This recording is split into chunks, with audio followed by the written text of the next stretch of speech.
it for the love, I did it for the people, I did it for us. Back on this rap-ish, I ain't even broke a sweat, homie, this practice. Pondering my next move, staring at my track list, hope I ain't missing my window. Praying like a Baptist, Seattle's own, tired of this Game of Thrones. They made a list of the best rappers and guess who wasn't on? While the disrespect continues, I'm steady packing these venues. Guess if you ain't at the table, you on the menu. And I'm that spitter, baby, they don't want you to see, but everybody's out to Capitol Hill's rocking with me. Boys smoke the trays and ponder getting their life together. I'm comfortable with my role, so I'm like, whatever. Me?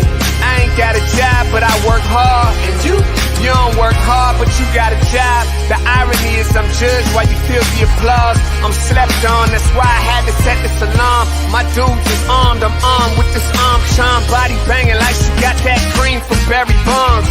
Yeah. I did it for the city, I did it for the love, I did it for the people, I did it for us.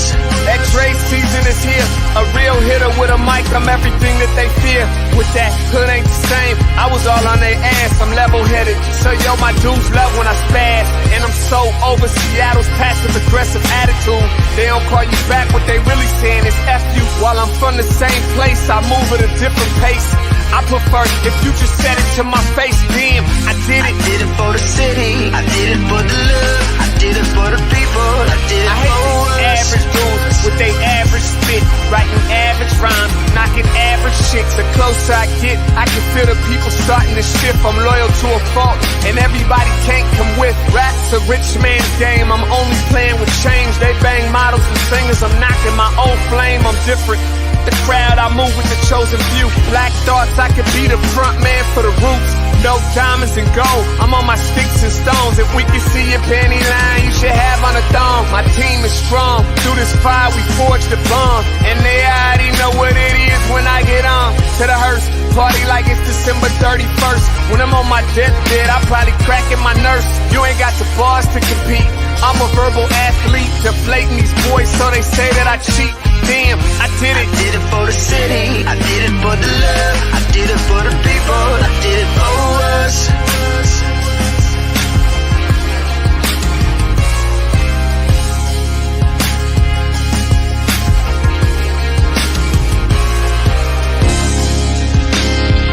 Yeah. I should probably start by apologizing for the long wait, man. You know, I know I be tripping. But I'm not just a rapper, I'm an artist. And, you know, my creative process is a little bit different than most. Nonetheless, I want to welcome everybody out to the Dre's Experience. I got TCF in the building, my whole camp's here with me. I got the band in here laying this cool-ass vibe. And I'm Seattle's own. Let's get into it. I just wanna live. God protect me. I just wanna live. I just wanna live.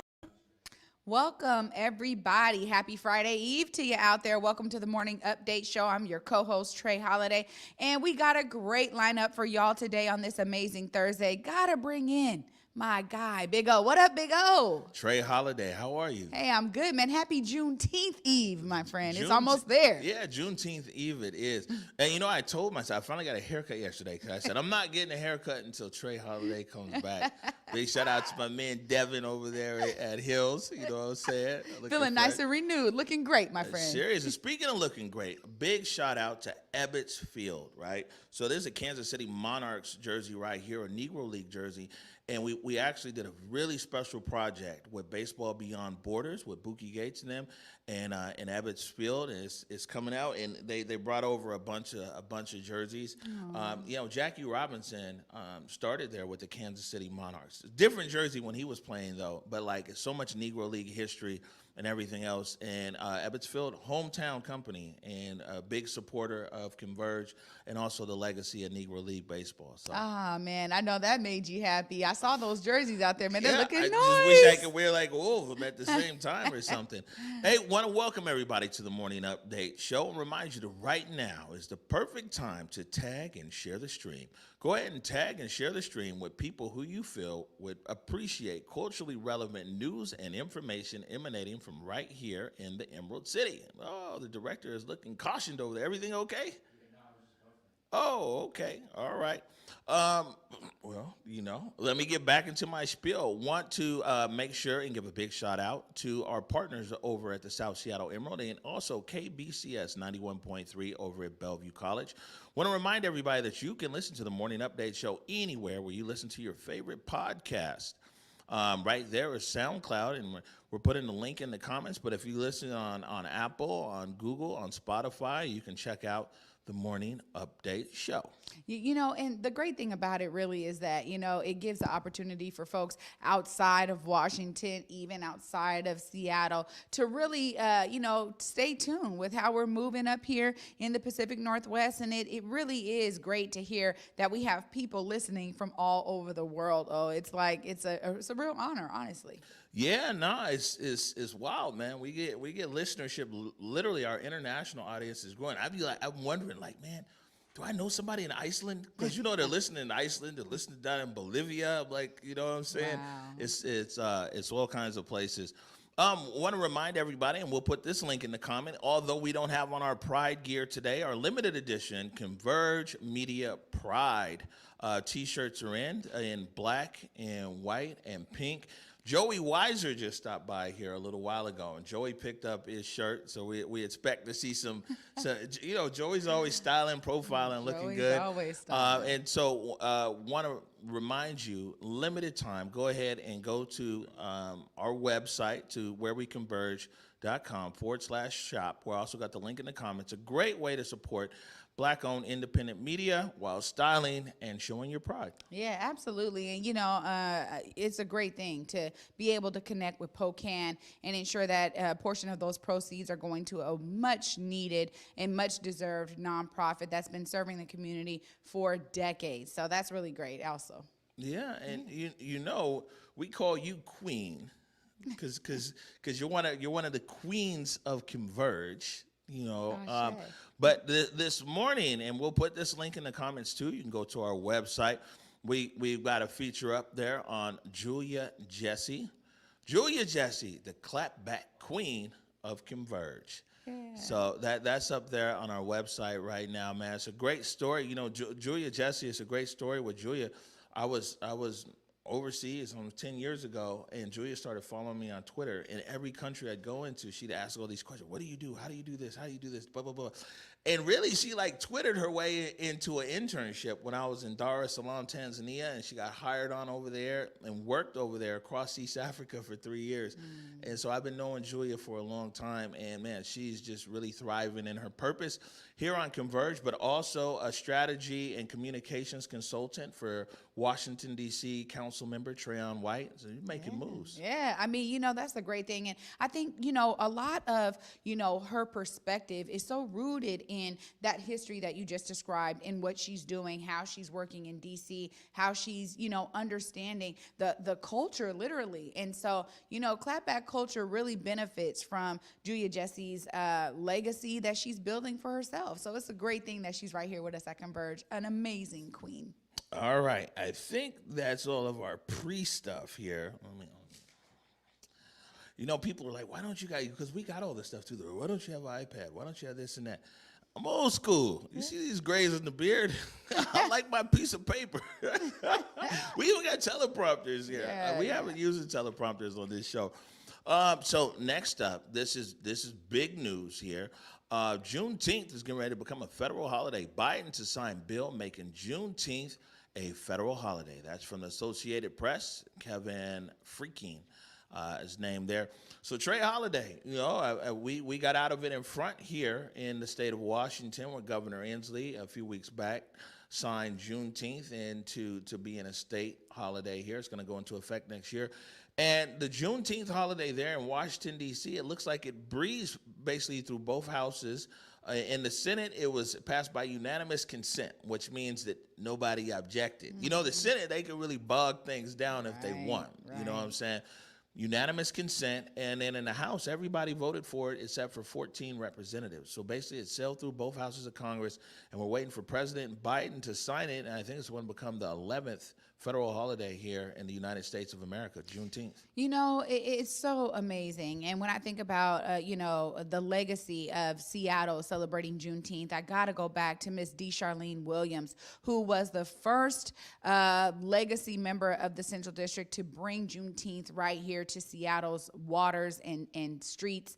And honestly, you know, this is really a monumentous day. I think that I've heard from folks that say, well, you know, Juneteenth, we can't just get a holiday, right? It's like when folks say, oh, well, you know, we got Black History Month, but Black people are still, you know, at the bottom rung when it comes to wealth and home ownership and all of those things. But we have to be able to do a both and approach here. And I think celebrating this is one of those ways that we can do that while also continuing to press forward for those real elevated material conditions for Black community all over the nation. So I think that, you know, it's a both and I'm excited about this, man. And I'm excited. I'm sure D. Charlene up there is celebrating with us. Definitely. And, you know, in Seattle, it was real interesting because you had the state of Washington, you had the county, but Seattle didn't really, I don't know, it didn't really seem to take a firm position around Juneteenth holiday and everything else. Of course, it's accepted here, lots of things going on in the park. But clearly, the momentum was for the holiday on the federal level, and then we're going to literally see tens of thousands of people in the streets over the weekend. Speaking of tens of thousands of people in the streets, I was sitting at home minding my business last night, and I was watching the news, and I saw Britt Moore. Britt, who's already, you know, a great friend of Converge, and Britt's always covering community in a great way over there at King 5. And I saw you in a clip with Britt Moore talking about Juneteenth. A celebration of resilience. Last year's Juneteenth Freedom March brought out tens of thousands of people, all ending up here at Jimi Hendrix Park. A shout for justice in the name of George Floyd and a continued fight for Black lives. More than 35,000 people took to the streets of Seattle's Central District just 4 weeks after the murder of George Floyd. A moment that coincided with Juneteenth, a holiday commemorating the end of slavery on June 19, 1865. King County Equity Now organized that Freedom March as a way to present a dual message of justice and resilience. And so many people that I spoke to that day and even now a year later really have been elevating the fact that they learned so much. 1 year later, community organizations are preparing for another moment of celebration and action. We're inviting people to line the streets up on 23rd Avenue to participate in the march as we pass them. This Saturday, 1 o'clock, the march will start at 22nd Avenue in Madison, travel down 23rd Avenue through the Central District, and eventually end up at Jimi Hendrix Park for a Juneteenth festival, a celebration of Black culture. There are close to a dozen separate events happening this weekend, all centered around the same message. Look, we understand that, you know, there's a lot of atrocities in the history, but so much of this is about how we move forward in resilience, how we allow ourselves and maybe just need the space to showcase what that brilliance looks like. This year's Juneteenth celebrations are in the spotlight more than ever as Congress officially designates the day as a federal holiday, with some saying true change requires action. So I agree with both sides. Let's celebrate, but also let's continue the work. Britt Moore, King 5 News. All right, Britt Moore, King 5 News. So yeah, you were talking about it yesterday. It looks like it's going to be a big celebration, and not only the celebration that you guys are put together there at Africatown and King County Equity Now, but so many other things going around the city of Seattle and in the Puget Sound area. Yeah, it really is, I think, a testament to, you know, so many groups understanding the need for us to celebrate, the need for us to elevate Juneteenth. I mean, honestly, there was many people who did not know anything about about Juneteenth. It wasn't taught in our history books. When we went to school, it wasn't taught at Garfield. I didn't learn it when I graduated from the Bulldog House. So I feel like now there's a lot of awakening and understanding about the importance of this and diving into the details, man. And that's what I love there. And so shout out to you, Britt Moore, for, covering this. And like she said, there's over a dozen things. I mean, probably even more than we know of happening throughout the city, throughout the county. I know things are happening in Pierce County. So honestly, it's just a beautiful thing to see so many people get involved. Yeah, things happen all across America. Luckily, it's a Saturday. So. Yeah. So we went out, and speaking of things happening in the area, got this from my buddy Sean Good over at Choose 180. This overlay here. Black Fathers Matter. And this is going on as well on Saturday from 12 p.m. to 3 p.m. at Tukwila Village. And so this is a dope one right here, elevating Black fathers in the community. Black Fathers Matter this Saturday from 12 p.m. to 3 p.m. at Tukwila Village. Yeah, so many great things happening, and I love the elevation of Black fathers. I mean, come on, that has to be there, and wrapping it up into Juneteenth is a perfect time. Yeah, and that's a tee up going right into Father's Day too. I don't know what my Father's Day is. Well, Father's Day is always good. Let me rephrase that. I don't know what these kids have planned. Yeah. Yeah. You know it's something. Yeah, I bet I know it's definitely something here. And we're gonna take a break here in a second, and when we come back, we have Carol Wallace from Puget Sound Energy, PSE, in the building. Man, they're talking about some relief for some of you guys that have a high energy bill. There's a lot of people impacted with COVID and their energy bill and everything else. That moratorium's getting ready to end July 31st. But I did want to make a quick mention, and I didn't have a chance to put it in our headlines today, but I wanted to acknowledge Justin Carter and everybody over there at Capitol Hill Seattle blog.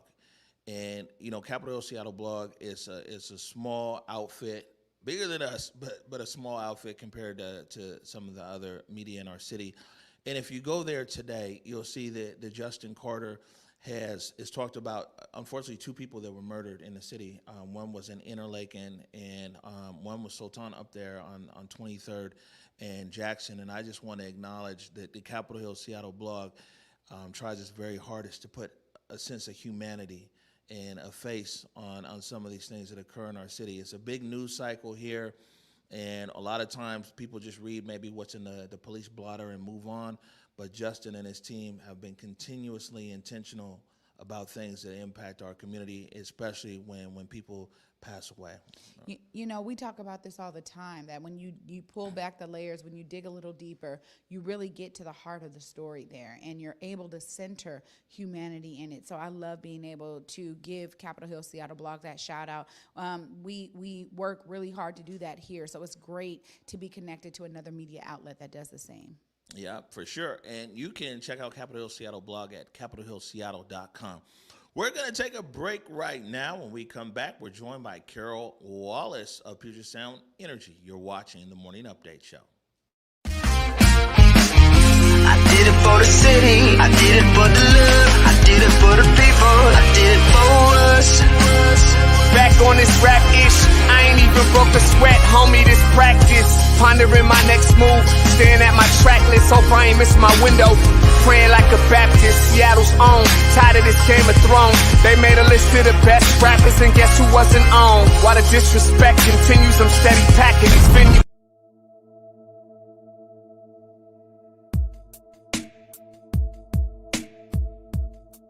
Converge Media produces culturally relevant content for Black and urban audiences. Our coverage is raw, transparent, and objective, praised by community leaders, government officials, and residents. Support Converge Media today via Venmo, Cash App, or PayPal at Converge Media.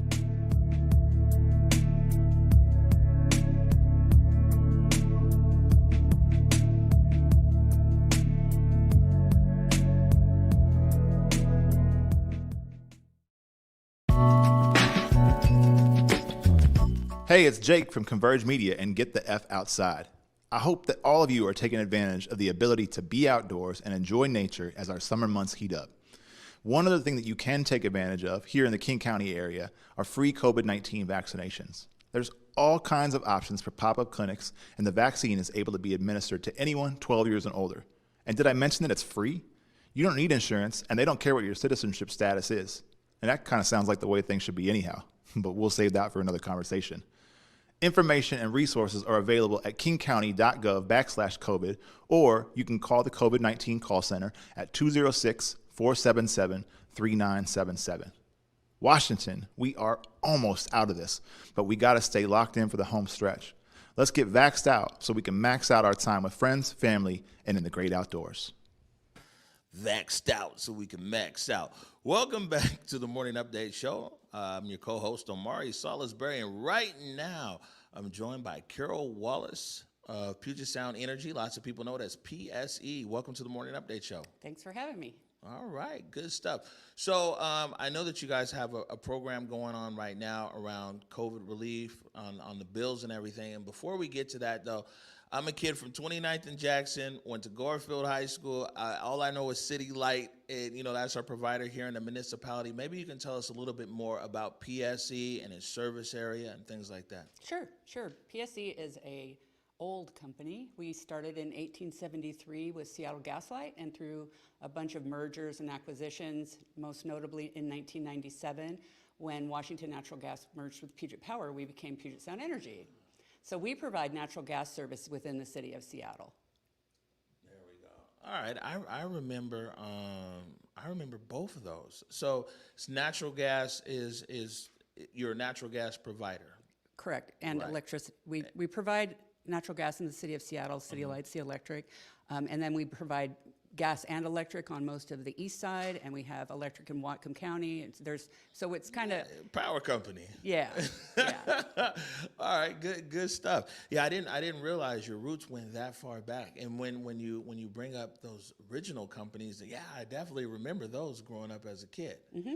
Okay, all right. I'm rocking with PSE. Yeah. That's what's up. Okay, so now what's going on as far as the program that PSE has? I know a lot of people got behind on their bills. One thing we talk about here, we probably don't talk about enough, is utility, but we talk about rent a lot, Right. as you can imagine, and that's usually number one on people's list is rent and rent relief programs.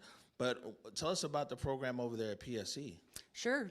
We have a program that's running right now called the COVID Bill Assistance Program, and it's open to income-eligible customers, and our goal with that program is to pay off your past due balance.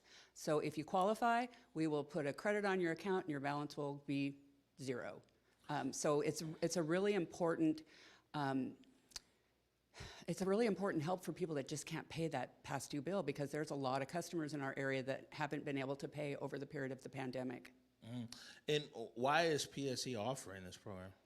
Well, it came about, actually, last year we had a different program called KCAP, which is our Crisis Affected Customer Assistance Program. Very early on in the pandemic, we saw people losing their jobs and calling us to see if we could help them. And so we used some funding that we had collected for the PSE Help program that hadn't been distributed to help customers that had lost their job. And so last year we were able to distribute over $9 million to over 15,000 customers that had just had no income. And so from that, we started working. We stopped voluntarily doing disconnections on March 10th. Anybody that had been disconnected prior to the pandemic, we reconnected them for no fee. We increased the length of payment arrangements, so not every customer is going to qualify for energy assistance, but if you have a past due balance, you can get a payment plan of up to 18 months. No late fees, no questions asked. We'll give it to you. Man, all of this sounds real intentional. Yeah. Which is, I would say, it's a good thing. I mean, it's one thing to say, like, hey, the governor says we can't cut you off, and it's another thing to be like, you know what, we're going to help you with your back bill. We're gonna get you a payment plan. We don't want to disconnect you. It's the last thing we want to do. I mean, it's just a good thing. You usually don't hear that from like a power company. Well, we're really proud that we've been able to help our customers, and with people working from home and going to school from home, power is really important. And so the reason that I'm here today is to just get the word out. When we started this, we surveyed a bunch of customers, and it was amazing how few people knew there was assistance at all available. We've always had the PSE Help program, And that's administered through our community action partnership agencies. And there's federal LIHEAP funds, and there's actually a lot of federal funds right now. So you can apply through our website, and it'll connect you with the community action partnership agency for your home. Right, and we'll go ahead and put that website link in the comments right now. Who qualifies for this program? So the COVID Bill Assistance Program is available for customers that are at or below 200% of federal poverty level, and that's about $3,500 a month for a family of 4, and that's currently available through PSE, and you can apply online. It's relatively easy to do. Right. What other kind of things is PSE doing as far as customer assistance? Well, we've waived any late fees on past due balances. We're not charging those. We will not charge a reconnect fee if you do get disconnected for any reason. You can pick your own due date. Some customers only get paid once a month, and it's much easier to pay your bill when it falls right after your paycheck. So you can ask to have your due date changed on your bill. We're actually going out to customers' homes right now and giving them information about how to apply for assistance in multiple different languages.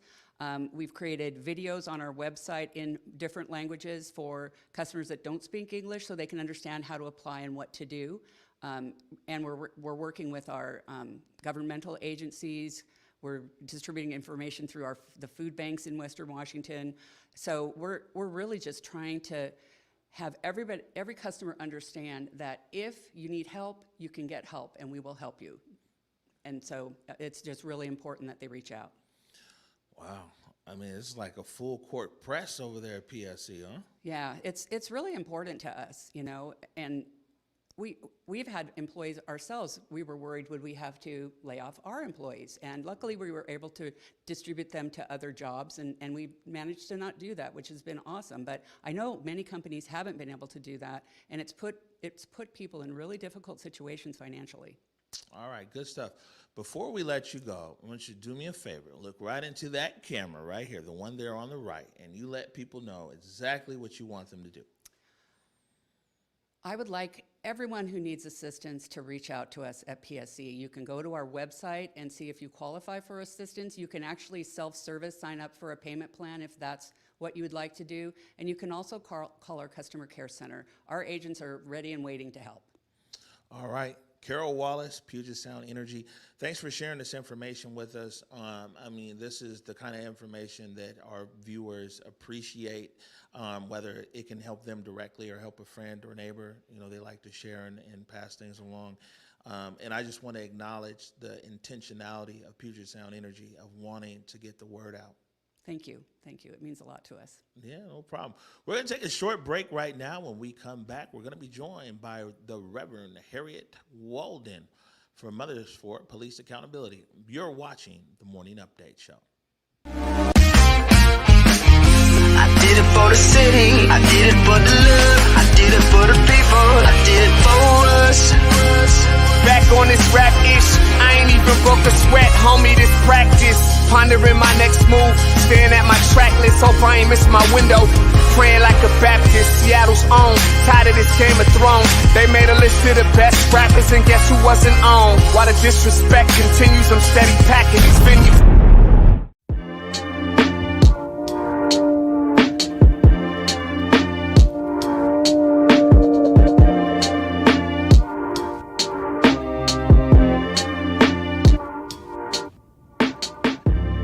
Converge Media produces culturally relevant content for Black and urban audiences. Our coverage is raw, transparent, and objective, praised by community leaders, government officials, and residents.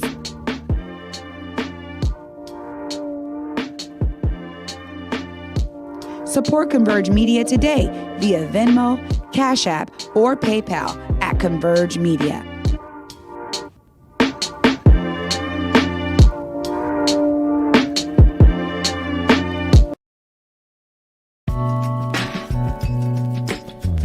Hey, it's Jake from Converge Media and Get the F Outside. I hope that all of you are taking advantage of the ability to be outdoors and enjoy nature as our summer months heat up. One other thing that you can take advantage of here in the King County area are free COVID-19 vaccinations. There's all kinds of options for pop-up clinics, and the vaccine is able to be administered to anyone 12 years and older. And did I mention that it's free? You don't need insurance, and they don't care what your citizenship status is. And that kind of sounds like the way things should be anyhow, but we'll save that for another conversation. Information and resources are available at kingcounty.gov/COVID, or you can call the COVID-19 call center at 206-477-3977. Washington, we are almost out of this, but we got to stay locked in for the home stretch. Let's get vaxxed out so we can max out our time with friends, family, and in the great outdoors. Public Health, Seattle, King County, Zero Youth Detention, along with our partners from across the South King County region, are committed to reducing violence and creating the conditions needed for our neighborhoods to be safe and free of crime. Too often, the response to crime and violence has been a piecemeal approach with a program here and a program there. When family units collapse, schools fail to educate, the economy fails to produce jobs, and crime rises, we've looked to law enforcement and punitive measures to save us. Nothing could be more wrong or further from the truth. Law enforcement can't shoulder all the burden or take the rest of us off the hook. We are acknowledging the lived experiences of Black, Brown, and Indigenous communities. We are centering community as the experts who can effectively identify key issues related to systems, policies, and practices that impact children, families, and communities of color across this region. Those most impacted by the issues will help call out and identify the root causes, including structural and systemic factors. 150 residents will partner with King County to develop strategies, solutions, and an action plan that explicitly addresses system changes needed and eliminates barriers to access for Black, Brown, and Indigenous folks. These residents will also identify the criteria used to measure our collective success. Simply put, we need your help as we do the work needed to make King County the safest in this country. It will take specific commitments from all of us, community members, our young people, elders, and leaders from the sectors all across this region. Together, we will get this work done. Please click the link below and sign up for a work group. Or you can recommend a co-facilitator from community for each work group. We look forward to hearing your ideas, concerns, feedback, and solutions as we build a community where all our children can be happy, healthy, hopeful, safe, and thriving.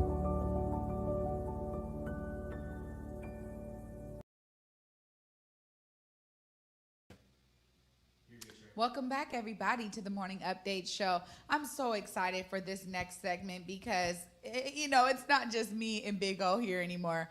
We got Big O's mama, Miss Reverend Walden. Hi, welcome so much. Hi, thank you so much. I'm glad to be here. Good to see you.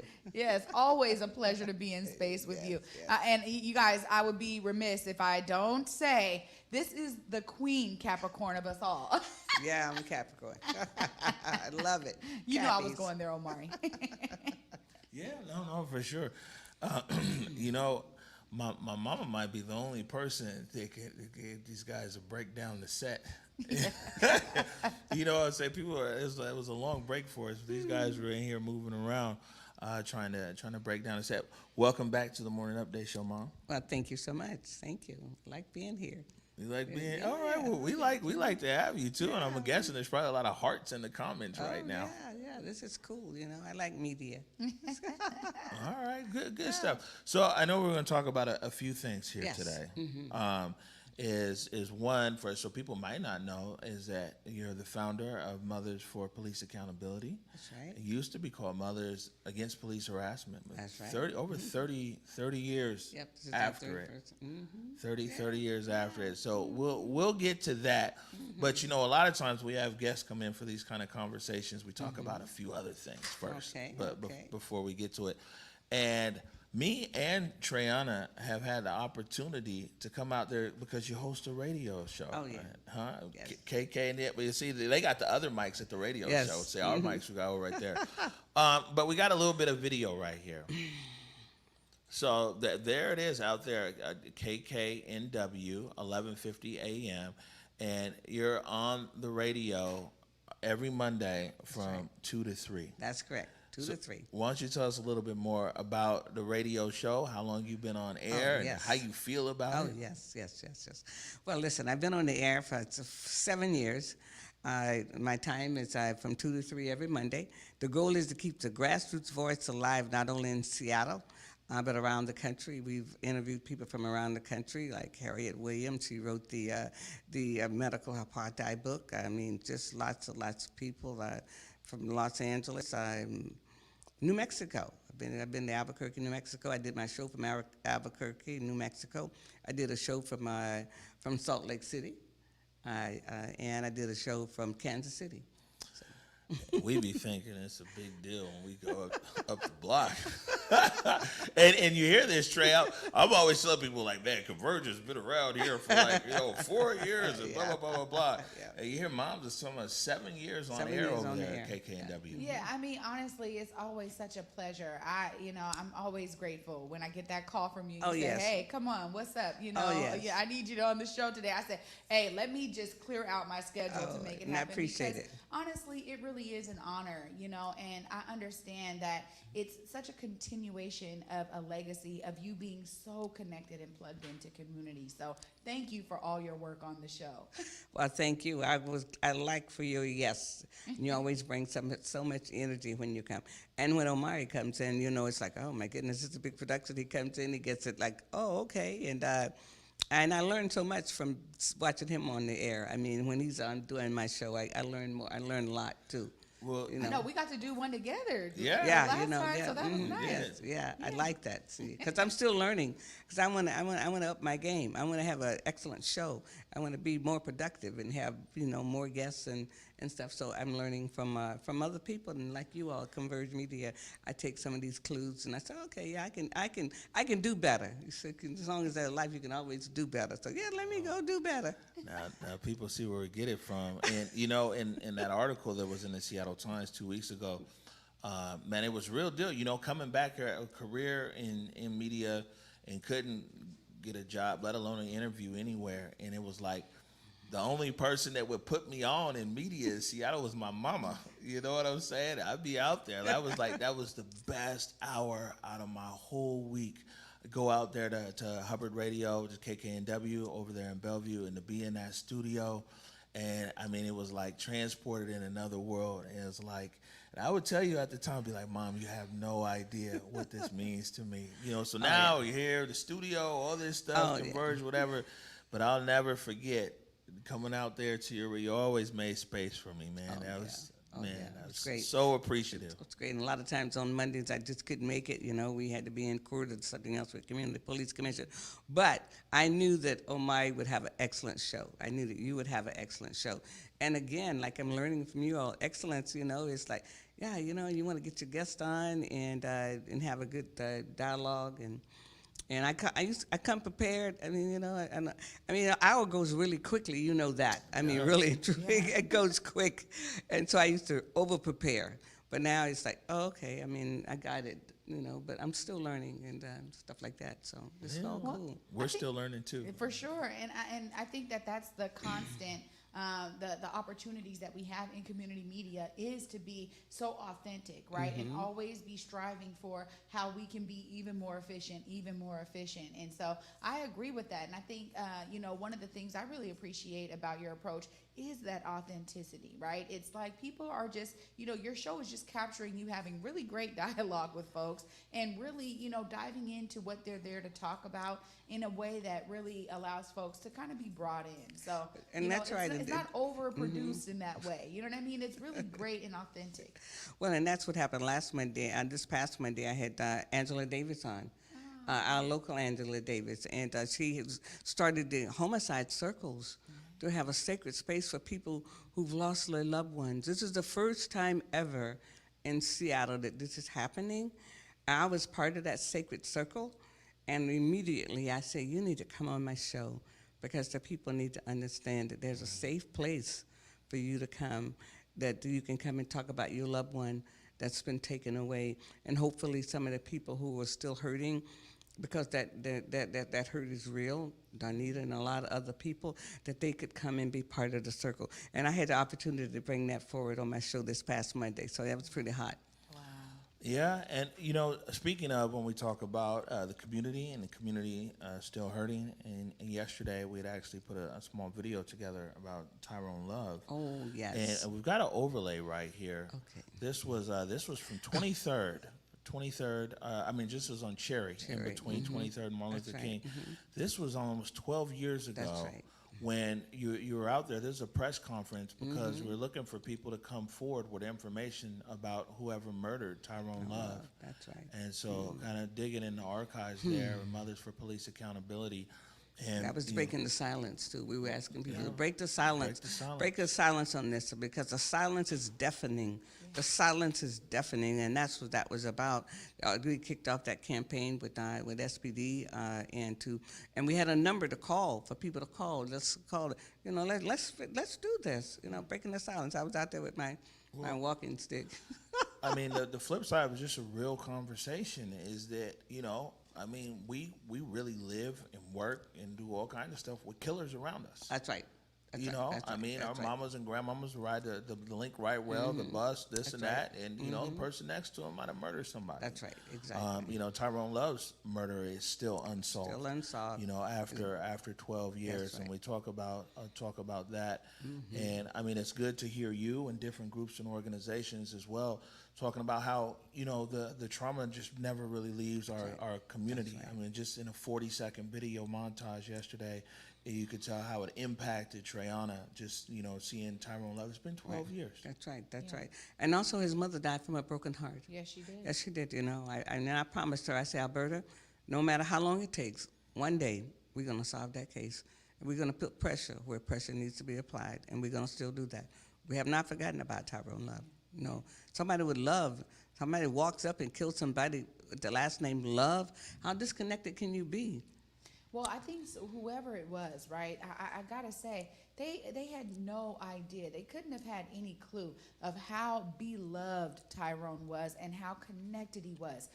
Tyrone not only, was gathering folks, in terms of entertainment and nightlife, Tyrone had a legacy and history of working with the youth right there at Madrona, at the day camp. So I'm telling you, I watched him pour effortlessly into this community. Right. And like I shared, we really grew up together, and I remember that press conference, and I remember being there and being one of his friends that got written in the paper, because I said, look, this is not somebody who was connected to gang violence. Right. This is not That's right. somebody, That's you can't write off these murders thinking, they're just, there it is, blacks killing blacks, and he must have done something to deserve this. Absolutely not. And I think that break the silence was the absolute That's right. best way to go about this, because we do Right. have to do that, even still to this day. Yeah, and it's one of the things we talk about. Is Eric Calligraphy the other day. I think you saw that clip. He said our I whole sure did. community is hurting. That's right. Well, and which is true, but we also have to acknowledge that our whole community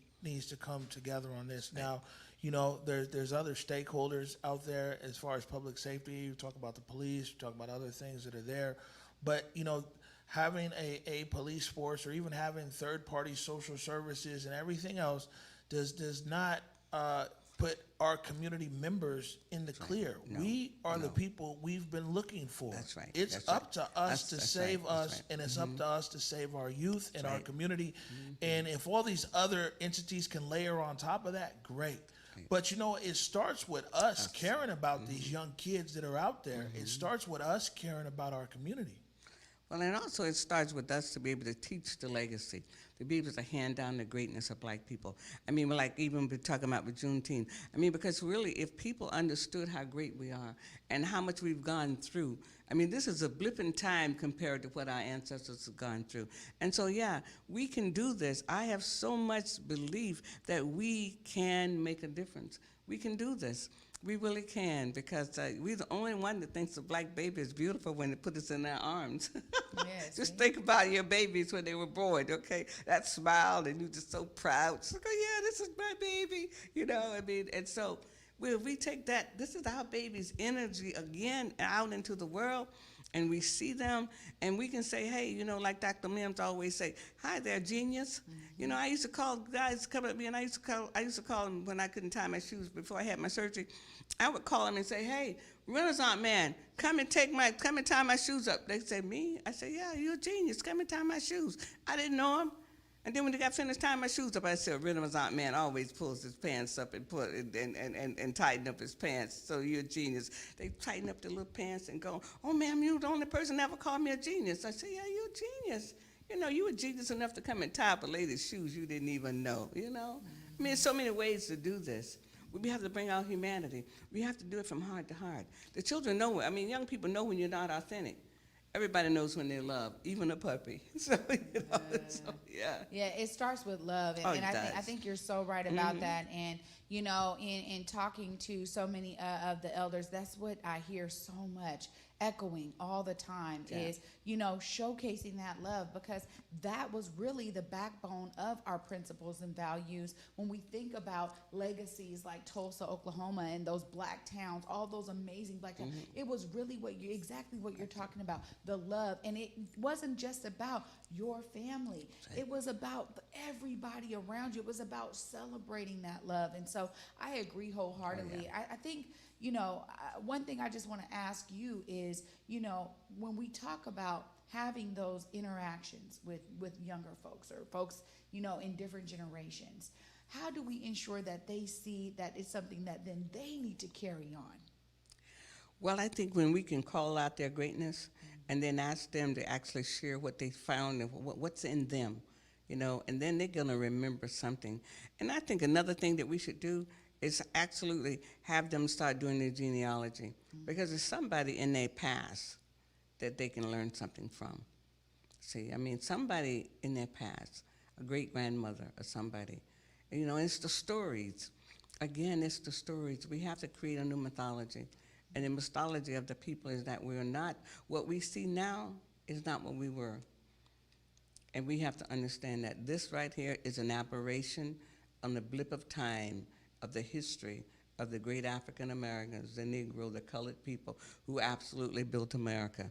This right here is not a true sample of who we are. Who we are is coming up with Juneteenth. Who we are is that we built this country. Who we are that we go out every day to a hostile environment who don't like us, and we send our children, and we still go every day. I mean, that's who we are. That's why I authentically love us, because every day we go out into an environment where it's hostile, and we do our best. And we get to be fabulous like Trey, and handsome like Omai, and all this staff in here. Look at this, all these young people. That's who we are. This is the real truth of who we are. Everything else is not true. Okay, this is not the exception. This is the rule. Everything else you see is the exception. This is the rule. This is who we are. And this is how we always have been. And this is what Converge get to do, to tell that story. I think it's important to tell that story, especially here, you know, in Seattle. There's just the demographic makeup and everything else. There's other cities in America where, I mean, you see the negatives, but the positives, especially down south. You know, there's 117 black colleges and universities. Right. You know, so you're able to contrast to be like, oh, okay, well, this is happening here, but also this is happening there. Right. You know, and you're able to see the wins in real time. Sometimes we have to search for them here, but it's true that even the negatives aren't a true representation of who we are. They're important issues for sure, but it is definitely not who we are in totality. No. So wanted to talk a little bit about your work. You know, like I said, it was 30 years ago. Hey, you know, I saw that video. We don't have the video queued up today. I was looking fresh back then. I had hair and everything, you know. But I tell people are like, man, you know, you speak in front of everybody. I was like, man, when I was a kid, my mama used to take me everywhere. Well, even before this incident with the police 30 years ago, I was smoking. My mama would take me everywhere. I was talking to everybody. She'd go out everywhere. I have no fear of talking to anybody. but yeah, man, I was 15. All those years ago, we got beat up over there in the East Precinct, and they had to drop their criminal case because, basically they said there was some evidence that disappeared. We lost our civil case because of, the officers definitely had a jury of their peers. They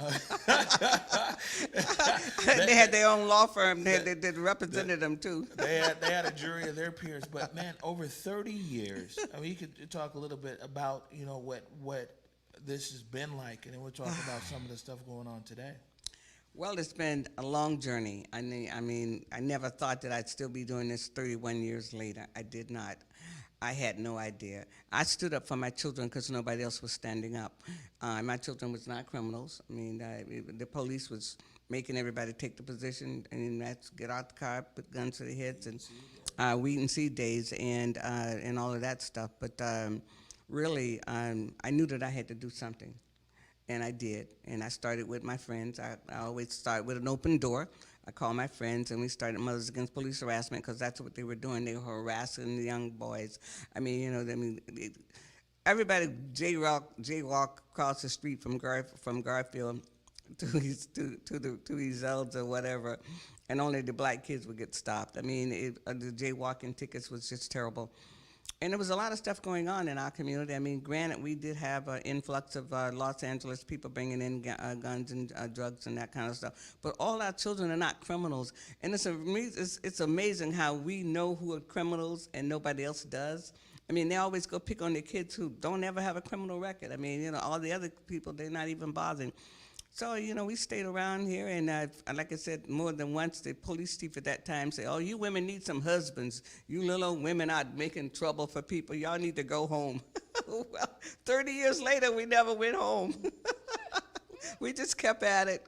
And we built relationships. I mean, we stayed at the table. We do believe that you change things by being at the table. I mean, and a lot of other people have different other ways, but we believe that if you stay at the table, you'll make some friends, you'll get some changes made.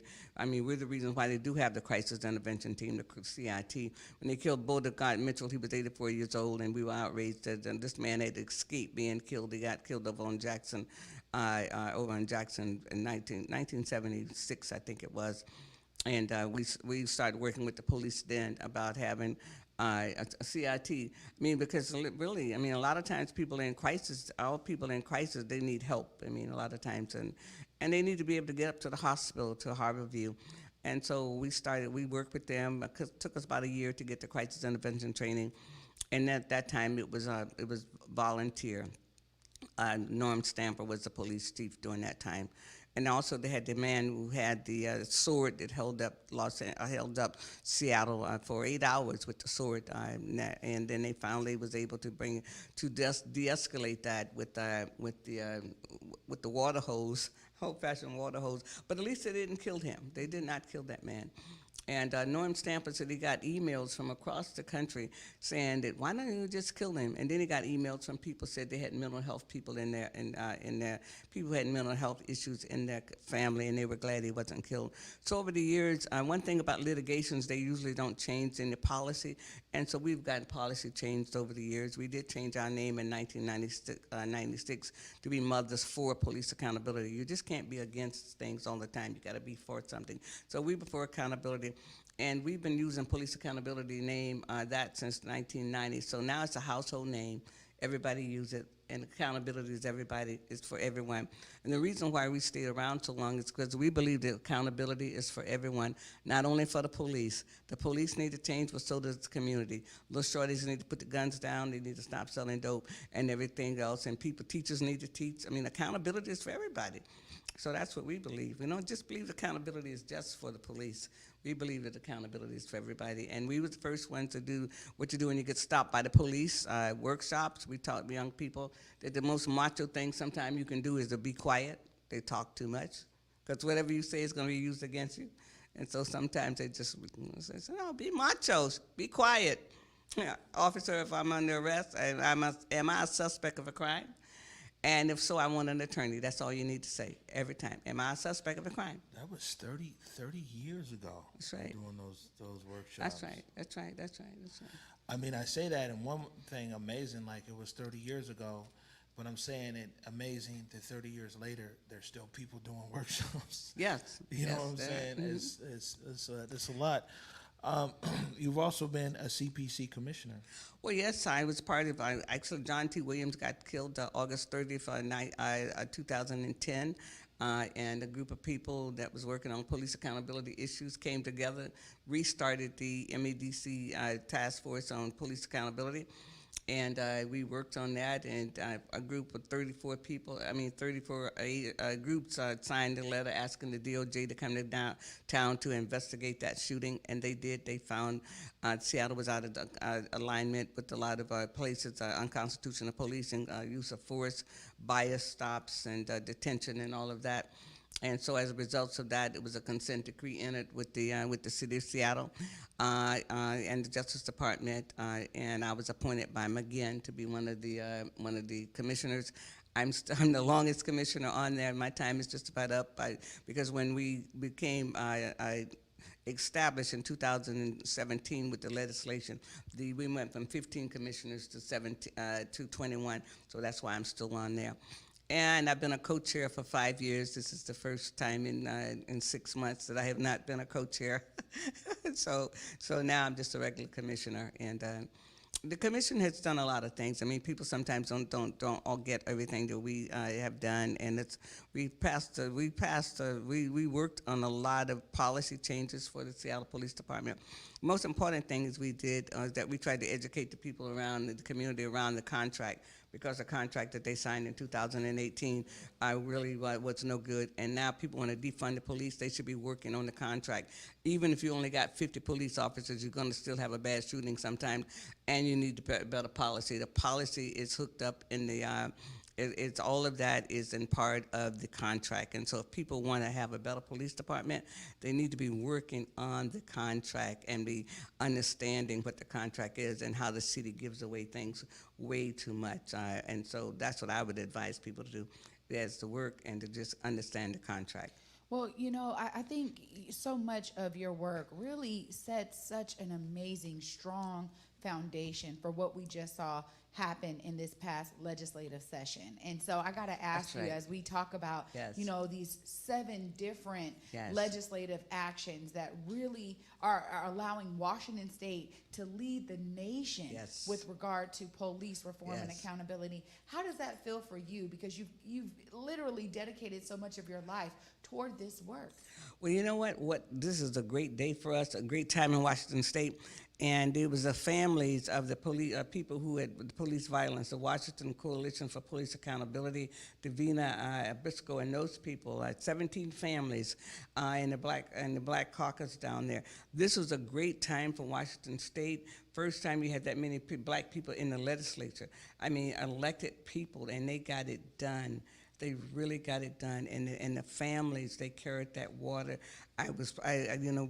Personally, we weren't a part of that, but our name was there with the police accountability. A lot of people think we were, but it's the work that we've done for over the years that they were able to work to step into and to be part of it and carry some of those ideas, and they got it done. I'm so glad they got it done. I mean, it doesn't matter at the end of the day who takes the credit. I mean, the people got it done, and their loved ones is forever gone. Yeah. That's right. And Charlene and all of those people. So I'm so glad that they got it done. I'm just like, this is a Washington State with the population we have is a bellwether state. We set case law. Case law here goes across the country, and it is a bellwether state. What happens here, what happens in Minnesota, and Connecticut wind up being case law around the country. So it's a bellwether state. Wow.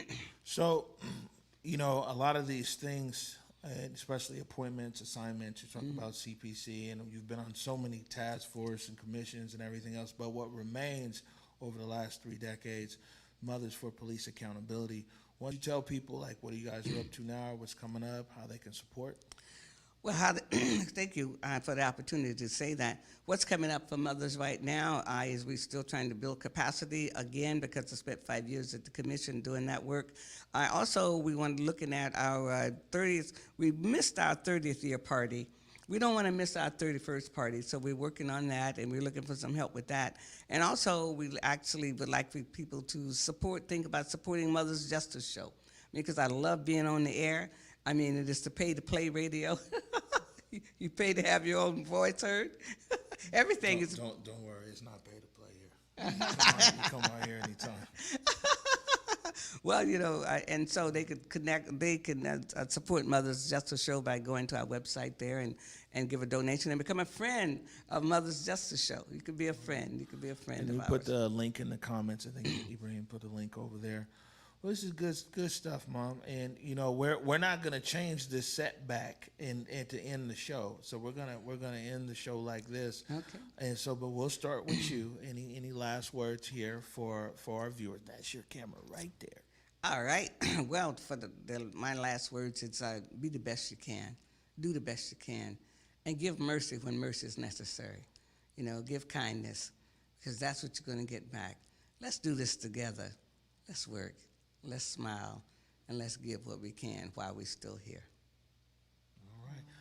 Hard act to follow, Trey Holiday. I know. Why'd you she should have went last. I'm like, oh, y'all know my message. It stays very consistent because, as we see with Miss Reverend Walden, I mean, I love to call her my Queen Capricorn, literally. But you got to find a way to be a part of the solution. I mean, she had something that was a catalyst with her sons and just understanding that police needed to be accountable for their actions. And now, over 30 years later, still doing that work, you guys can easily find a way to be a part of the solutions that are really going to help to change our nation. Clearly, Washington State is leading in some regards. We still have a lot more work to do.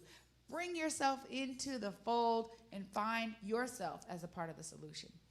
All right, yeah, good stuff. Well, this is come to the end of the show, and so we're gonna throw up our peace sign here in a second. Okay, get it ready. All right. Tomorrow it's all about Juneteenth. We'll be updating you on a bunch of stuff that's going on. We're going to be joined by Chef Trey Lamont of the Jerk Shack. We're also going to be joined by Doc. What's Doc's last name? Of Peace Peloton.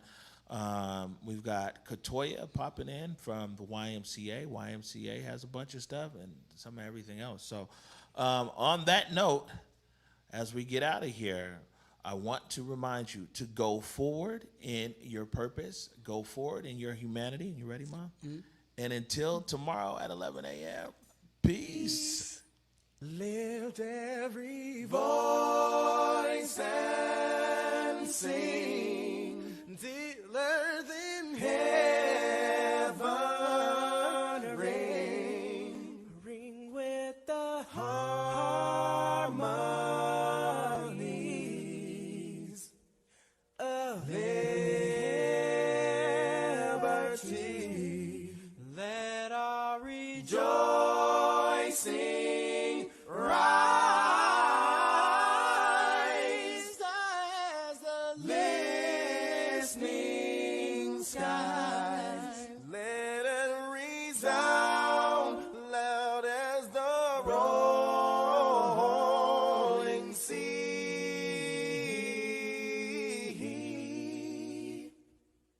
Sing a song full of the faith that the dark past has taught us. Sing a song full of the hope that the present has brought